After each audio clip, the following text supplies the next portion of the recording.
You know, kids, and when I say kids, I mean teenagers. I think it's kind of insulting to call teenagers kids, because you call little kids kids, for fuck's sake. But kids are drinking and doing drugs and having sex, and it seems like everyone has a theory as to why.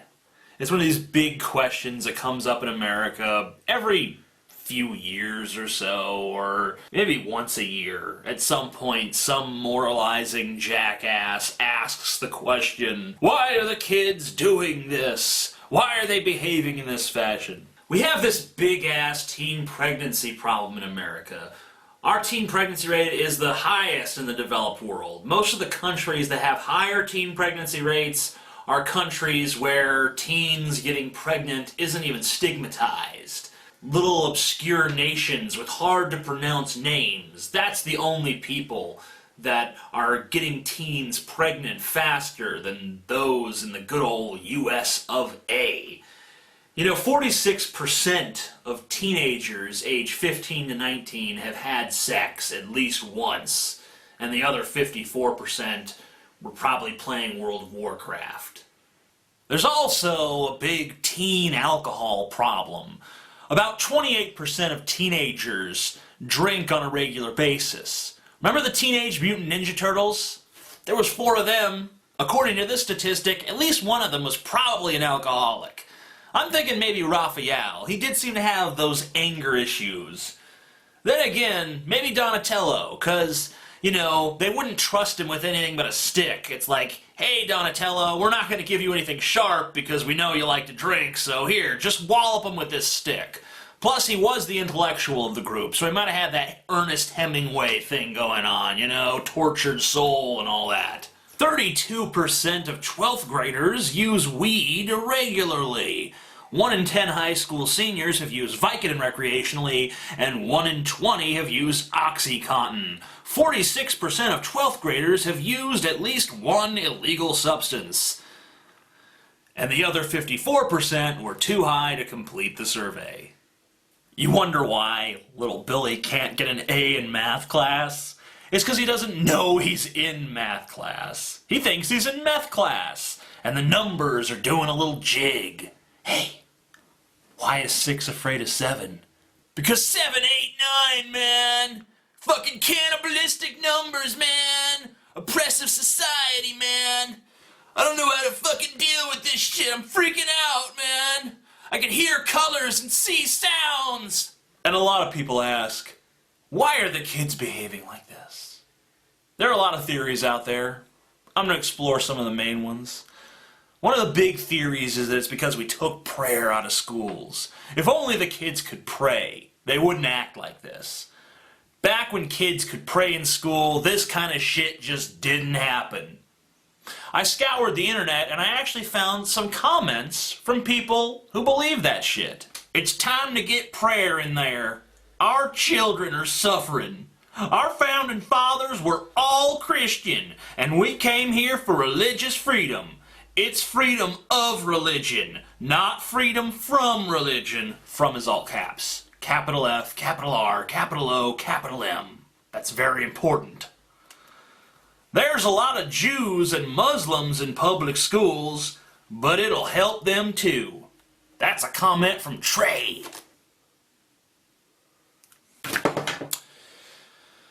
You know, kids can pray in schools. They just don't. You see, they didn't ban prayer from schools in 1962. They just banned teacher-led or mandatory prayer. Kids can still pray, they just don't. Well, I'm sure some do, but I went to school and I never saw it. I never saw anyone praying. Not at the beginning of the day, not during lunch, not silently to themselves in class. I didn't see it, not one damn time. And I didn't live some secular paradise up there in the north. I lived in the dirty boot of the Bible Belt, Louisiana.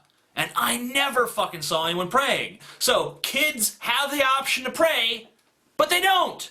Trey says that the founding fathers were all Christian, which is not an accurate statement. Thomas Paine authored a book called The Age of Reason, wherein he strongly challenged the legitimacy of the Bible and calls it mythology. He believed in God, but he did not hold to Christian dogma. John Adams once wrote, "This would be the best of all possible worlds if there were no religion in it." James Madison said, "During almost 15 centuries has the legal establishment of Christianity been on trial. What have been its fruits? More or less, in all places, pride and indolence in the clergy, ignorance and servility in the laity, in both superstition, bigotry, and persecution." Thomas Jefferson has numerous quotes on the record that make it very clear, while he believed in God, he did not hold to Christianity. He called the Gospels defective and doubtful, and said that Christianity neither is, nor ever was, a part of the common law. Since prayer has been taken out of the school system, we have seen a decline in our children, with perversion, gangs, homosexuality, and murder, to name a few. Satan knows if he can attack our children, he has attacked our future, and that's Deborah. Okay, well, mandatory teacher-led prayer was banned in 1962. So, if taking prayer out of schools is what started all this mess in the first place, then 1960 should have been just peachy keen. But it wasn't.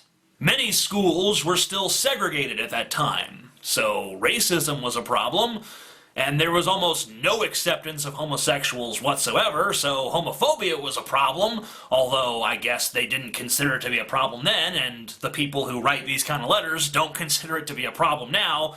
They consider acceptance to be the problem. But at least kids weren't doing drugs. Oh wait, yeah, they were. Why do you think they made films like Reefer Madness in 1938? And then it says the man who sells them told her they wouldn't hurt it. Come on, give me one. I haven't got any more. Do you think they made a film targeted towards teenagers against smoking weed because teenagers weren't smoking weed and were at no risk for smoking weed at any point in the near future? No, they made it because they knew kids were smoking weed. You don't waste money making videos against things that people have no urge or indulgence to do in the first place. They were smoking weed. That's why you had an anti-weed campaign. So, prayer didn't make anyone realize that segregation was wrong. God talks to us, but he never tells us anything useful like, hey, don't discriminate against people who look different than you. God left that one out. And it didn't solve the homophobia problem. Well, it made the homophobia problem worse. I mean, Leviticus, hey, right? And it didn't stop kids from doing drugs, but maybe it stopped them from having sex. No. I'm sorry, it didn't even stop them from having sex. In fact, the teen pregnancy rate in the 1950s was higher than it is today.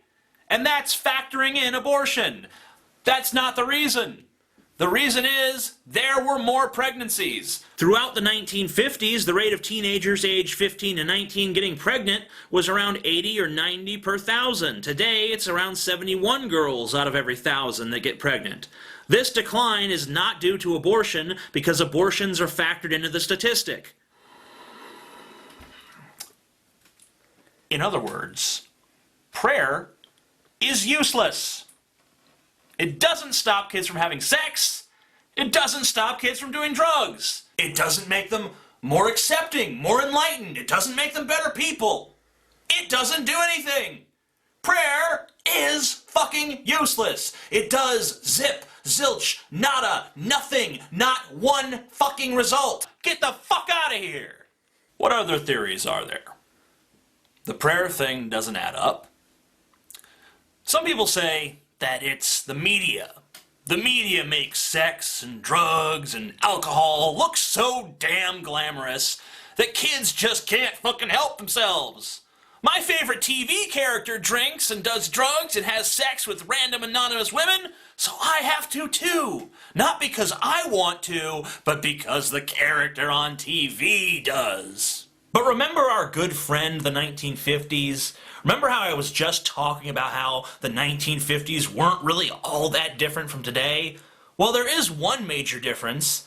Back then, in the 1950s, the media was pretty much devoid of sex and drugs. And yet, people still had sex. Otherwise, how could we possibly be here? And they still did drugs. This includes teenagers. Teenagers were fucking, and they were doing drugs, and they were drinking alcohol, even when the media wasn't really pushing it on them. But if you want to go even further back, let's open our Bible to Numbers. Numbers 31, 17, and 18. Now therefore kill every male among the little ones, and kill every woman that hath known man by lying with him. But all the women children that have not known a man by lying with him, keep alive for yourselves. This is God commanding Moses and his army to rape the virgin daughters of their slain enemies. What kind of mass media was influencing Moses? I think that sex and drugs and violence must have always been pretty popular, because if you are being told to slaughter your enemies and to have sex with their virgin daughters by an invisible voice in the sky, then you're horny and you're on drugs and you're a pretty violent motherfucker. I have my own theory. Are you ready for my theory, America? Are you ready for my theory, planet Earth? Here's my theory.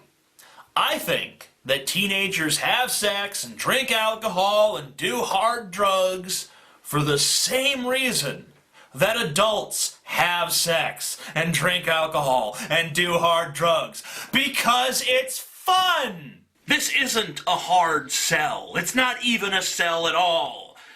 Do you guys want to follow your natural biological imperatives to have sex? Why, yes, we do. Hey, do you want to take this illicit substance which will make all of your problems disappear from your mind and relieve all your stress and anxiety? Why, yes, I think I do want that. It's not tough to sell to people. People already want it. You don't need a slick media campaign to sell it to people. That's my theory, but hey, I'm probably fucking stupid. It's probably because we don't give Jesus enough thanks, and because you saw Bruce Willis or some shit do it in a movie once. Give me a fucking break. The November 1st deadline for ordering my book, The Final Revelation, is fast approaching, so if you've been procrastinating and saying you're going to buy it, and you haven't bought it just yet, now's the time to do so. I might extend the deadline to the 5th, but that's the absolute longest we can keep it going. It just depends on what kind of demand we're seeing at that point. A lot of people have asked what the book is actually about. It's not about anything. It's not a novel. It's a collection of essays on a wide variety of topics. I'm far too scatterbrained to stay on one topic throughout an entire book. But it offers some of my insights and perspectives onto a lot of issues, kind of like a more fleshed out version of what I do on YouTube. So, if you want it, order it now, because you won't be able to get it in a few days. By the way, if you haven't been watching my stuff on That Guy with the Glasses lately, I've been doing a lot of really good shit over there. I did a history of the vampire, I did a comparative analysis of Nosferatu and Dracula, the 1931 version.